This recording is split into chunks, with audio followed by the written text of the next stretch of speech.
L'élixir de vie. Jadis, un roi très généreux régnait sur un vaste pays. Ce roi avait 3 fils, nés chacun à 1 an d'intervalle. Les 2 aînés étaient fiers et ambitieux, et ils ne supportaient absolument pas qu'on leur manque de respect. Le cadet, au contraire, ressemblait à son père et se montrait aussi bon que lui. Un jour, le roi tomba très gravement malade, si malade que chacun se persuada que ses jours étaient comptés. Depuis, les médecins entouraient son trône en foule nombreuse, car le courageux souverain refusait obstinément de s'aliter. Toutes les 5 minutes, l'un d'entre eux prenait sa température et il n'arrêtait pas de lui prescrire des potions et des pilules de toutes les couleurs. Mais en vain, l'état du roi ne s'améliorait pas. Les 3 princes adoraient leur père. Aussi leur chagrin fut immense lorsqu'ils comprirent que les médecins du palais ne pouvaient rien pour lui rendre la santé. Ils firent alors venir de loin les meilleurs spécialistes et plus de 40 savants renommés se présentèrent aux pieds du monarque en se prétendant capables de le guérir. Le premier avait apporté un baume très précieux dont il enduisit le front brûlant du souverain. Le second, lui, avait préparé un immonde breuvage à base d'herbes que le pauvre roi dut boire toutes les 3 heures. Le troisième arriva les mains vides, mais il préconisa que le malade fasse le trépied 10 fois par jour avant de gober un œuf à la coque. Le quatrième, quant à lui, soutenait qu'une pilule d'or aurait les meilleurs effets.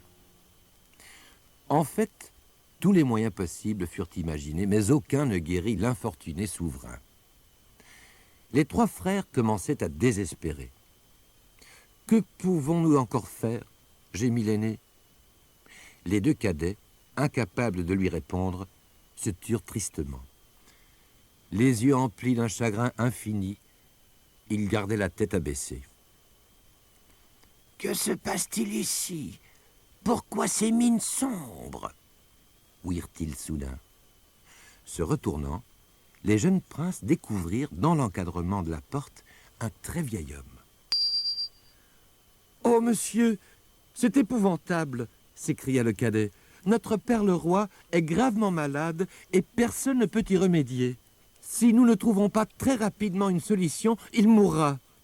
Mais nous ne savons que faire. »« Moi, je puis peut-être vous aider, » répliqua le vieillard d'une voix chevrotante. « Ce qu'il vous faut pour sauver votre père, c'est l'élixir de vie. Cette eau guérit tous les maux.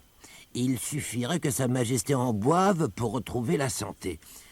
Seulement, le chemin qui mène à la source est pénible et dangereux, et je ne puis malheureusement pas vous indiquer son emplacement. Il faudra que vous la trouviez tout seul, » poursuivit-il. « Merci, brave homme !» s'écria le plus jeune des frères, tandis que le vieux s'éloignait en claudiquant.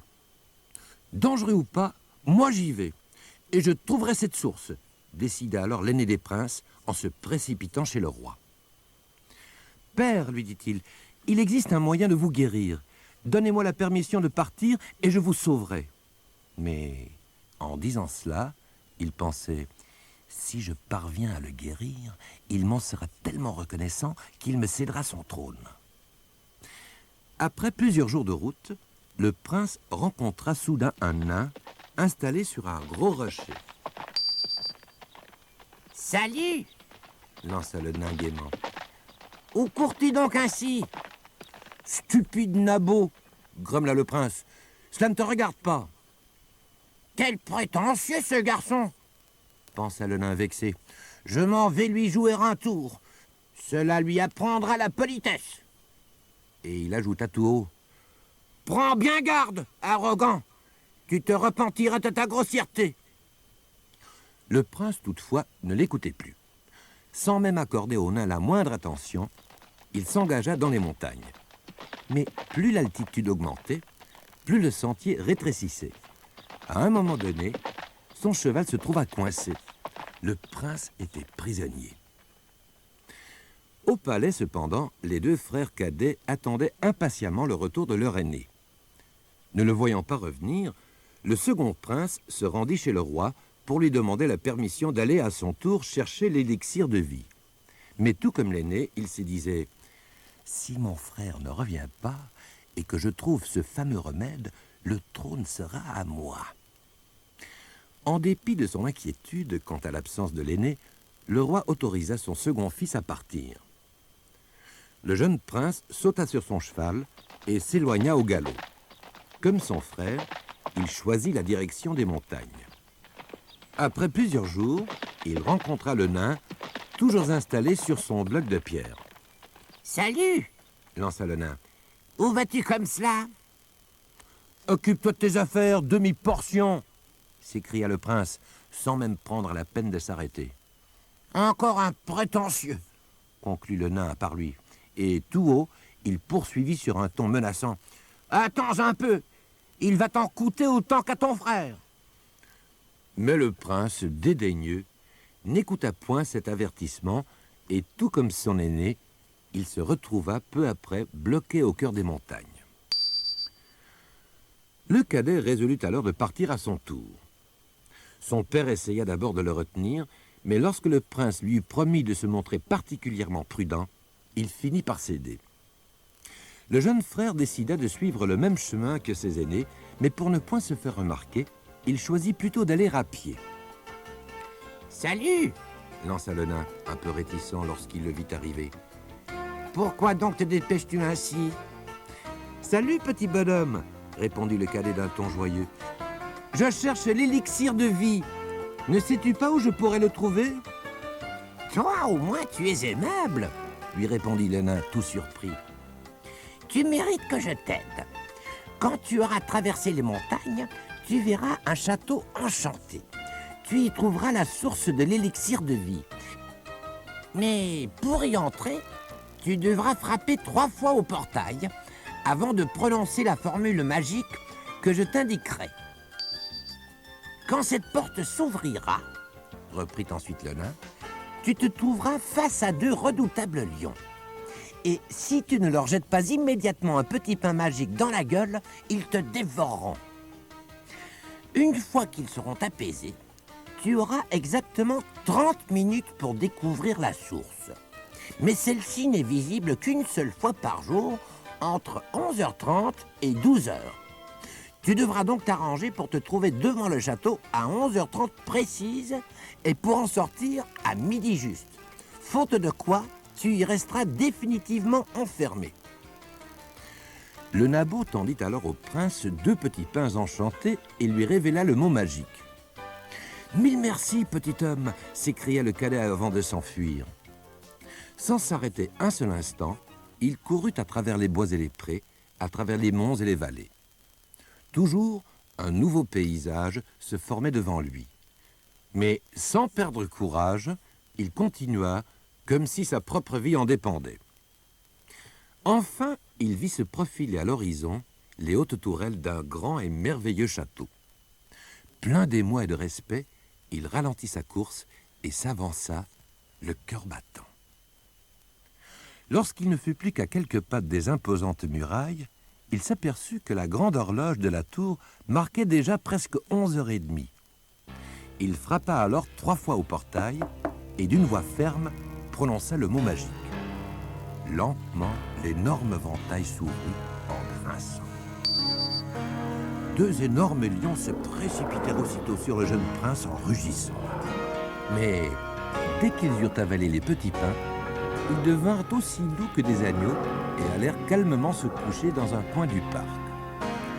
Prudemment, le prince s'avança alors à travers les jardins jusqu'à l'entrée du château. Il attendit d'abord que quelqu'un se manifeste, mais rien ne bougeait. On eût presque dit que cette énorme demeure était irréelle. Perplexe, le jeune homme contempla un instant les donjons crénelés et les murs de pierre blonde, percés de 1001 fenêtres. Puis, finalement, il se décida et d'un poing vigoureux frappa à la porte. Comme personne ne lui répondait, il poussa le lourd battant qui s'ouvrit sans difficulté et pénétra à l'intérieur. Rapidement, il traversa de somptueux couloirs, tout dallés de marbre précieux et d'immenses salles ornées de tapisseries et de meubles magnifiques. Mais nulle part, il ne rencontra âme qui vit. « Peut-être ce château est-il inhabité ?» se dit-il. Indécis, il alla de chambre en chambre, puis parcourut les vastes cuisines. Celle-ci aussi était déserte. Descendant ensuite dans les caves, il fut bien étonné d'y trouver 6 hommes très profondément endormis. Sur la pointe des pieds, il s'en approcha pour les examiner de plus près et constata qu'ils avaient l'air drogués. Il fut donc fort surpris en entendant une voix claire qui le saluait. « Bonjour, beau prince !» D'un bond, il se retourna et il vit la plus jolie princesse sur laquelle il eût jamais posé le regard. Il ne pouvait en croire ses yeux. La jeune femme se dirigea vers lui et tendrement l'embrassa sur les 2 joues. Le pauvre garçon ne savait vraiment plus où se mettre. « Je suis bien contente que tu sois enfin arrivé, » s'exclama-t-elle, « car tu viens de rompre un sortilège. »« Malheureusement, » ajouta-t-elle, « je ne puis rien te dire de plus.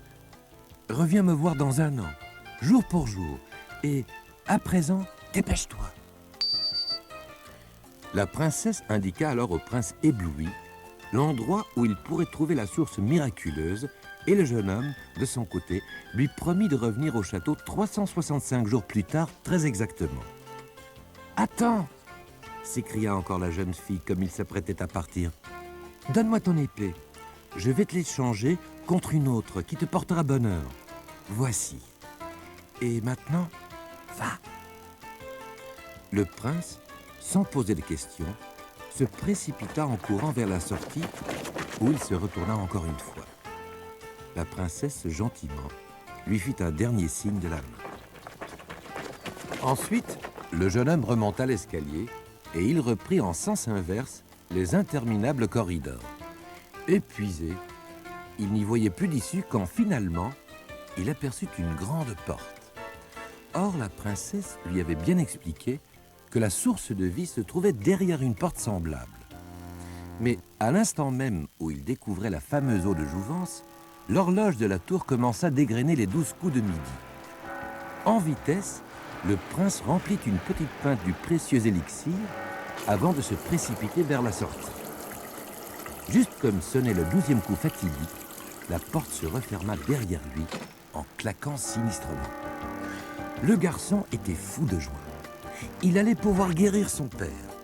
Curieusement, il trouva le chemin du retour beaucoup plus court que l'aller. Il avait l'impression de marcher depuis quelques heures seulement lorsqu'il rencontra le nain sur son rocher. Et pourtant, il avait voyagé toute une journée et toute une nuit pour atteindre le château. « Salut !» lança de nouveau le Nabo. « Mais je connais cette épée. Avec elle, il y a moyen de vaincre toutes les armées du monde. » « Cela pourra me servir, » affirma le prince. « Mais ne saurais-tu pas par hasard où se trouvent mes 2 frères aînés ?»« Mais bien sûr que je le sais, » s'esclaffa le petit homme. « J'ai veillé personnellement à ce qu'ils demeurent tous 2 prisonniers de la montagne. Ils l'avaient bien mérité. »« Oh, laisse-les partir, » intercéda généreusement le jeune prince. « D'accord, » fit le nain. « Mais c'est bon pour une fois, et seulement parce que tu me le demandes. Néanmoins, fais bien attention, car ce sont de tristes cires. » Mais le jeune prince ne voulait pas entendre dire du mal de ses frères. Au contraire, il fut vraiment heureux lorsque, une seconde plus tard, il les vit revenir vers lui sur leurs chevaux. Tout joyeux, il leur raconta qu'il avait trouvé l'élixir de vie dans un château enchanté et que, sans le savoir, il avait libéré une adorable princesse. Mais il fallait d'abord sauver le roi. Comme les 3 princes s'apprêtaient à repartir, le nain les retint et dit au plus jeune : « Je t'ai aidé. À ton tour, veux-tu me rendre un service? La guerre sévit dans le pays voisin. Les gens y meurent tous de faim et le souverain est au désespoir. Or, tu détiens maintenant une épée magique. Prête-la donc à ce roi pour qu'il puisse ramener la paix dans son royaume en détresse. » Le cadet eut un moment d'hésitation. Son père avait grand besoin de boire sans attendre l'élixir de vie, mais tout près de chez eux, un autre monarque avait un besoin tout aussi pressant d'utiliser son épée magique. Et le nain l'avait aidé à découvrir l'eau miraculeuse. C'est pourquoi il dit à ses frères, « Allons-y, nous apporterons l'épée à ce roi qui, de toute façon, n'habite qu'à une journée de voyage d'ici. Dès après-demain, nous serons de retour. » Les deux aînés acceptèrent et les trois princes se mirent en route. Cependant, le cadet n'avait pas remarqué que, en fait, ses deux frères n'avaient approuvé sa décision que parce qu'ils y voyaient un moyen de mettre eux-mêmes la main sur l'élixir de vie. Pendant que le cadet parlait avec le nain, il s'était concerté à voix basse derrière son dos. « Puisque c'est lui qui a découvert l'élixir miraculeux, notre père risque de lui laisser le trône pour le récompenser. Il faut absolument que nous lui volions cette eau ce soir même. » La nuit venue, les jeunes princes décidèrent de dormir à la belle étoile pour ne pas perdre de temps. Vers minuit, alors que le brave cadet reposait du sommeil du juste, ses frères transvasèrent le précieux élixir dans la gourde de l'aîné. Puis, pour que leur victime ne se doute de rien, ils allèrent remplir sa pinte avec l'eau d'un ruisseau tout proche. Lorsqu'il s'éveilla, le jeune prince était à 100 lieues de s'imaginer le mauvais tour que ses frères aînés lui avaient joué. Il se réjouissait de pouvoir constater bientôt le pouvoir de l'épée magique. Aussitôt que les guerriers ennemis la verraient, il ne manquerait pas de s'enfuir. Le jeune homme apporta donc son épée au roi, qui s'en montra infiniment reconnaissant et promit de la lui rendre dès que la guerre serait finie. Les trois princes se hâtèrent ensuite de rentrer au château de leur père. Le cadet, qui jusque-là avait voyagé en croupe sur le cheval d'un de ses frères, montait cette fois un magnifique coursier blanc que le monarque assiégé, sûr de sa victoire, lui avait offert en remerciement. Dès que les trois jeunes gens eurent franchi le pont-levis, le cadet descendit de cheval en jubilant et hurla « Père, me voici! J'ai trouvé l'élixir de vie! Vous êtes sauvés !» Mais en apprenant que le roi était alité, il eut un sursaut de panique. Que s'était-il passé? Sa maladie doit encore avoir empiré pendant notre absence, se dit-il. Pourvu que je n'arrive pas trop tard et que l'élixir puisse encore agir. Se précipitant dans la chambre royale, il fléchit le genou devant le souverain, puis sans attendre, il fit boire à ce dernier l'eau miraculeuse. Hélas, à la dernière gorgée, le teint du malade pâlit encore davantage. Le roi, visiblement, était au plus mal. Affreusement déçu et profondément malheureux, le jeune prince ne savait plus que faire. Contemplant, impuissant, le visage exsangue du monarque, il retenait ses larmes avec peine. Le nain et la princesse avaient-ils donc menti? Cet élixir de vie était-il sans aucun pouvoir? « Père !» s'écria alors un des méchants frères aînés en entrant à grand fracas dans la chambre. « Notre jeune frère a cherché à vous empoisonner. Mais nous avons ici le véritable élixir de vie.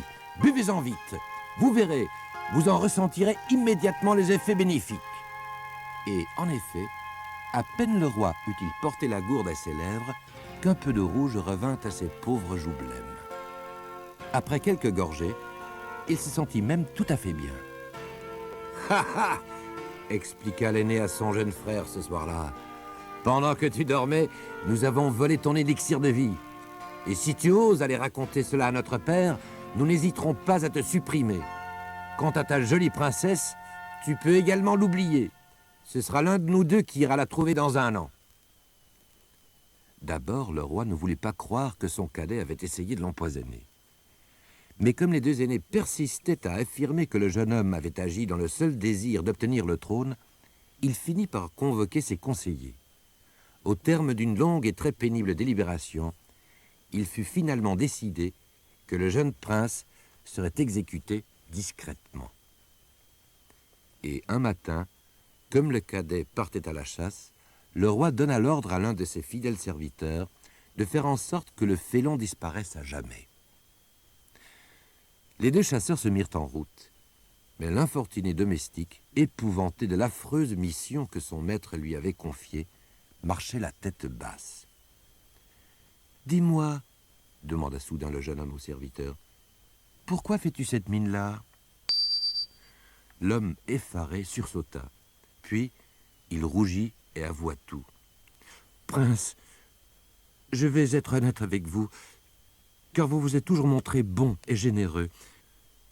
Votre père m'a imposé la triste tâche de vous éliminer, car il ne peut vous pardonner votre inqualifiable tentative d'empoisonnement. Mais je me sens incapable de respecter ses ordres. Je n'en ai pas le courage. » Affolé, le prince balbutia. « Mais, tu n'avais pas l'intention de me tuer vraiment, n'est-ce pas? Tu en seras récompensé. »« Je ne veux rien, prince, » déclara le chasseur confus. « Je vais tout simplement retourner au château et prétendre que j'ai exécuté les ordres de Sa Majesté. » Et il partit, tandis que le jeune prince décidait de rester caché dans la forêt. Quelques mois plus tard, un carrosse doré pénétra dans la cour du château. À la stupéfaction des assistants, il en descendit 4 envoyés venus du pays voisin. Sur l'ordre de leur roi, ils rapportaient l'épée magique et offraient en outre de multiples coffrets emplis de pièces d'or et de pierres précieuses. « Ces présents sont pour votre fils cadet, » expliquèrent-ils une fois en présence du souverain. Ce dernier, en apprenant le geste généreux du jeune homme, blêmit. « Me serais-je malgré tout trompé au sujet de mon fils ?» s'exclama-t-il. « Si seulement j'avais laissé la vie sauve à cet enfant, je l'ai mal jugé. » Le serviteur, qui se trouvait dans la salle, avoua alors. « Votre fils est vivant, Majesté. Je n'ai pas eu le cœur de le tuer. » À cette nouvelle, le roi fut tellement heureux qu'il récompensa son domestique. Ensuite, il envoya des héros chargés de proclamer partout « Le roi attend son fils cadet !» Entre-temps, près d'une année avait passé. La princesse captive avait fait relier le portail de son château à sa chambre par une allée tout en or. « Prenez garde !» avait-elle averti ses valets. « Le prince que j'attends est celui qui ne prêtera pas attention à cet or et galopera tout droit jusqu'à ma porte. Tous les autres devront être renvoyés. » Or, le fils aîné du roi n'avait pas oublié la jolie princesse dont son cadet leur avait parlé. « Cela va faire 1 an que ce benet l'a laissée là. Je m'en vais aller la chercher, moi, » décida-t-il. Il sauta sur son cheval et fila tout droit jusqu'au château de la Belle.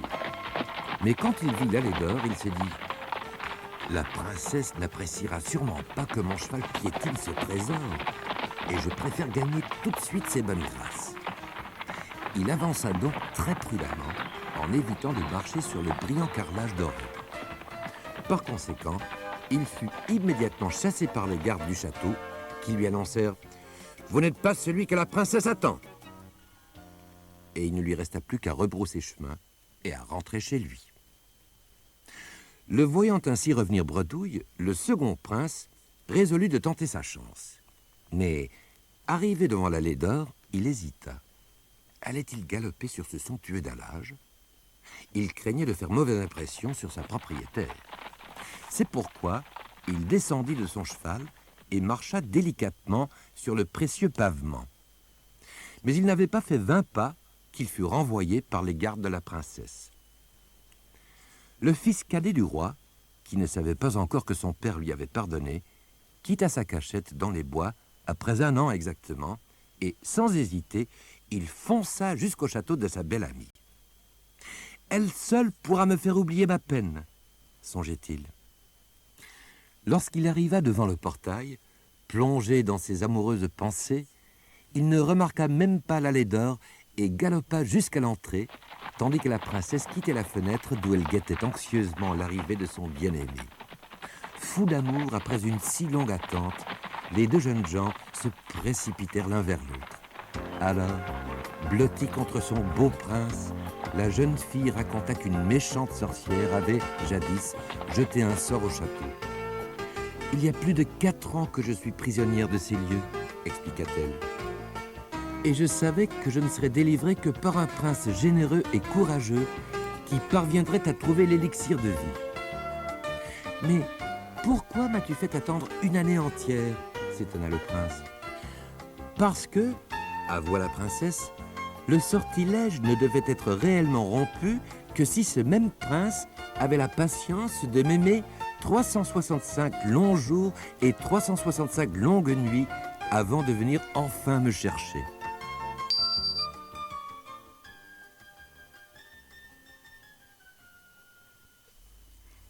La mariée blanche et la mariée noire. Dans un pays très lointain, dans une maisonnette située à la sortie d'un village, vivait une mère, sa fille et sa belle-fille, l'enfant de son époux défunt. Chaque jour, les deux jeunes filles allaient cueillir des orties dans les bois pour le repas du soir. La femme leur indiquait également d'autres variétés d'herbes qu'elles devaient ramener. À l'aide de ces plantes, elle préparait des sirops pour calmer la toux, ainsi que des potions pour faire descendre la fièvre. Mais elle fabriquait également des poudres magiques. Car cette femme était une sorcière, et même une très cruelle sorcière. Elle maltraitait surtout sa jolie belle-fille, lui faisant accomplir les corvées et les travaux les plus pénibles.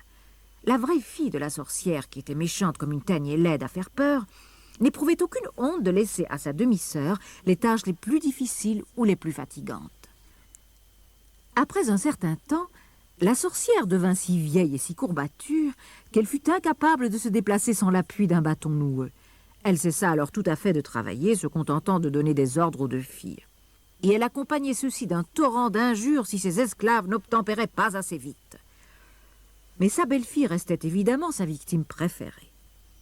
Un jour, épuisée, cette dernière faillit s'endormir vers la fin de l'après-midi. Mais la sorcière la rappela à l'ordre d'un bon coup de bâton et pour la 1000e fois, la jeune fille dut se baisser pour ramasser des orties. C'est alors qu'apparut un très vieil homme, lequel n'était en fait qu'un magicien déguisé. À petits pas très lents, le vieillard s'approcha.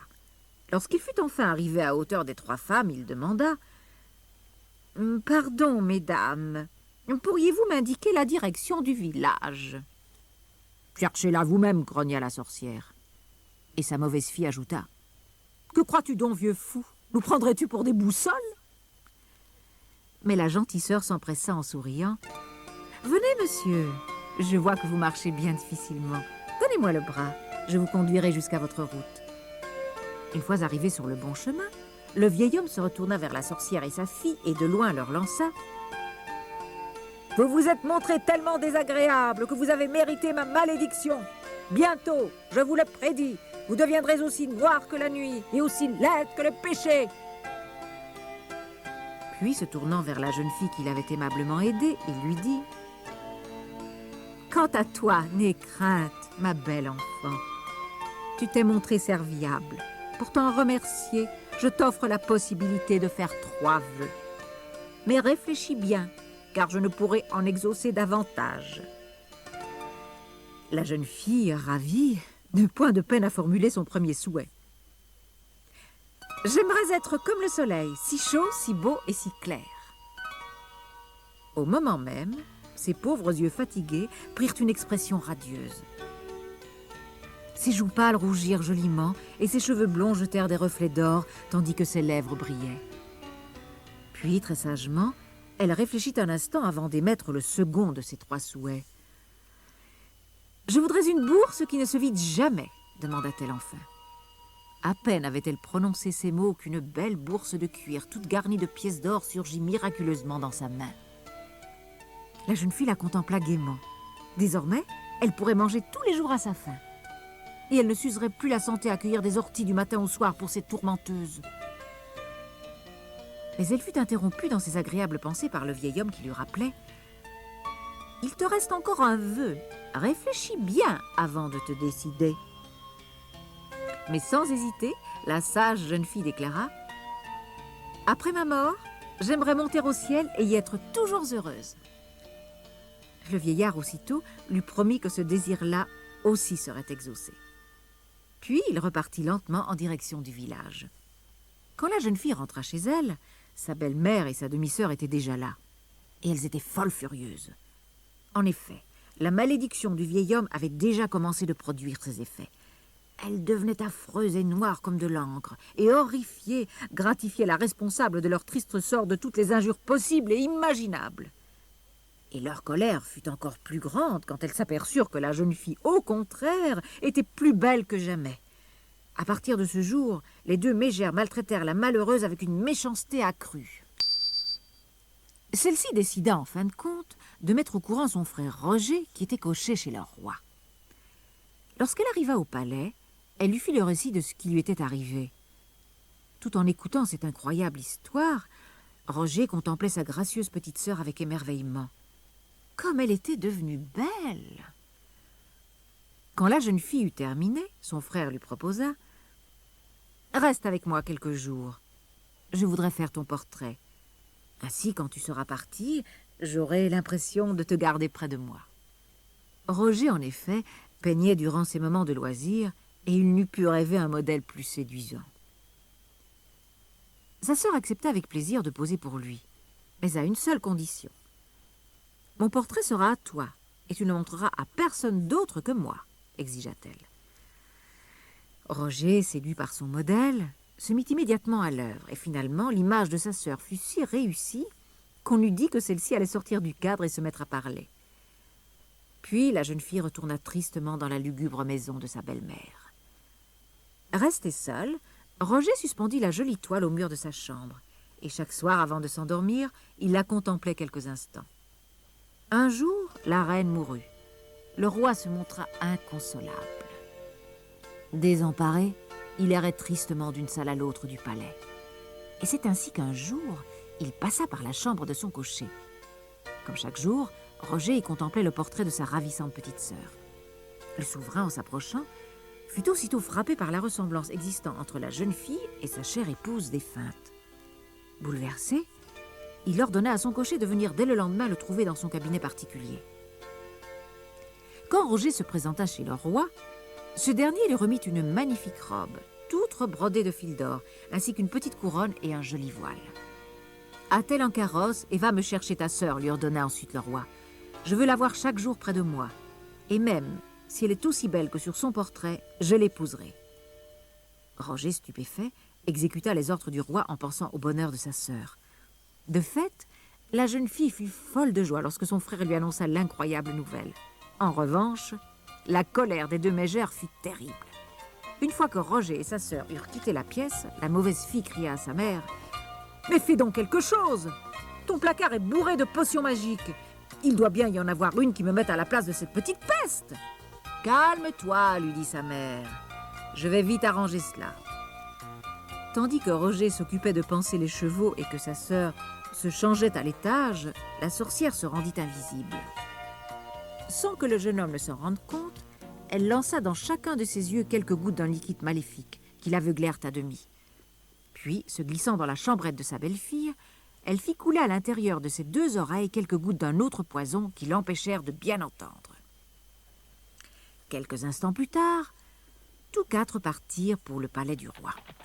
La marâtre, qui avait retrouvé sa hideuse apparence, et son horrible fille accompagnaient en effet les deux jeunes gens. Bientôt, Roger, assis juste derrière les chevaux, dut forcer l'allure car le temps se mettait à changer. Et lorsque le ciel devint noir, il cria de loin à sa sœur « Il va bientôt pleuvoir. Prends garde à ta belle robe, petite sœur. Il ne faut pas la mouiller. » Mais comme la jeune fille n'entendait plus bien à cause du poison, elle demanda à sa belle-mère « Avez-vous compris ce que mon frère disait ?»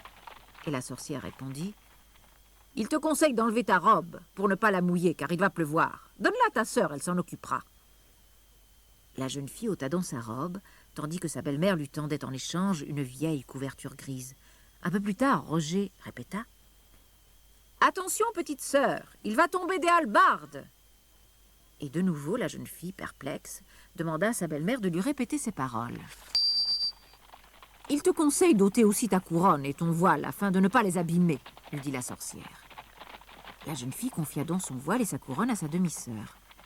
Enfin, lorsque les premières gouttes tombèrent, Roger s'inquiéta une dernière fois. « As-tu fait ce que je t'ai dit, petite sœur ?» La jeune fille de rechef regarda sa belle-mère d'un air interrogatif. « Je n'ai pas bien entendu cette fois, » prétendit la vieille. La fille se pencha à la portière pour demander à son frère de répéter. Mais la sorcière en profita pour la pousser hors du carrosse et la malheureuse tomba dans le fleuve qui longeait la route. À l'endroit où elle avait disparu, un magnifique canard blanc comme la neige s'envola. Roger, qui n'avait rien pu remarquer, continuait cependant de presser l'allure. Pendant ce temps, La fille de la sorcière mit la robe, le voile ainsi que la couronne de la disparue et s'installa à sa place. Une fois arrivée au palais, l'intrigante fut conduite immédiatement devant le roi. Ce dernier, en découvrant l'affreuse créature que son cocher lui avait amenée, piqua une colère mémorable. Pour avoir osé tromper son souverain, le malheureux fut jeté aux oubliettes, tandis que la fille était renvoyée chez elle. Mais l'odieuse sorcière avait plus d'un tour dans son sac. Redevenant invisible, elle fit subir au roi le même traitement qu'à Roger. L'infortuné souverain, aveuglé, ne fut bientôt plus capable de voir à quel point sa visiteuse était laide. Finalement, avide de compagnie, il accepta que la mère et la fille séjournent quelque temps au palais. Un soir, un des serviteurs du roi, qui se chauffait près de l'âtre dans la cuisine, vit entrer dans la pièce un magnifique canard blanc. Celui-ci demanda « Puis-je me reposer quelques instants près du feu? Il fait si froid dehors. » Le valet abasourdi accepta d'un geste fataliste. Après quelques minutes, le canard se secoua, puis murmura « Je vous attendrai demain matin au bord de l'étang. Je voudrais vous poser quelques questions. » Et avant que l'homme ait compris ce qui lui arrivait, le canard avait disparu de la cuisine. Le lendemain, dévoré de curiosité, le serviteur à peine levé se rendit au rendez-vous proposé. Le canard blanc l'attendait et il le pria de s'agenouiller afin de mieux comprendre ce qu'il avait à lui dire. « Je voudrais savoir comment va mon frère Roger, le cocher du roi, » murmura l'oiseau. « Oh, ce pauvre Roger !» répondit le serviteur. « Ils l'ont jeté aux oubliettes. Il n'en sortira pas vivant. » « Et la vilaine femme noire vit-elle toujours au palais ?» poursuivit le canard avec anxiété. « Oui, hélas !» soupira le valet. « Son horrible mère a véritablement ensorcelé le roi. » Quand le serviteur rentra au palais, il décida d'aller raconter à son maître qu'il y avait sur l'étang un étrange canard capable de parler. Le souverain fut pris de panique. Il craignait en effet que cet animal ne fût un sorcier. Il saisit donc son épée avant de suivre le domestique. Lorsqu'il vit le roi arriver, le canard blanc grimpa sur la berge. Le souverain, émerveillé, vit alors sortir de l'oiseau une jeune fille d'une rare beauté, les yeux tout pleins d'étoiles et le dos recouvert d'une somptueuse cascade de cheveux dorés. Le sortilège était rompu et le roi, du même coup, avait recouvré la vue. La jeune fille raconta alors comment sa marâtre les avait cruellement trompés, elle et son frère. Outré, le roi alla trouver la sorcière et l'interrogea. « Madame, si une autre femme osait un jour se montrer déloyale envers vous, de quelle manière la puniriez-vous » La sorcière, en ricanant, lui répondit sans se méfier. « Je la ferais jeter nue dans un tonneau tout rempli de clous. J'attacherais ensuite ce tonneau à un cheval fougueux et je lui ferais faire ainsi le tour du monde. » « Bien, » approuva le roi. « Je sais à présent comment vous punir. » Et ainsi fut fait. Roger, arraché aux oubliettes, retrouva sa place de cocher, et sa jolie sœur devint reine, car le roi l'épousa ainsi qu'il se l'était promis jadis. Et le jour de sa mort, elle monta tout droit au ciel, comme prévu.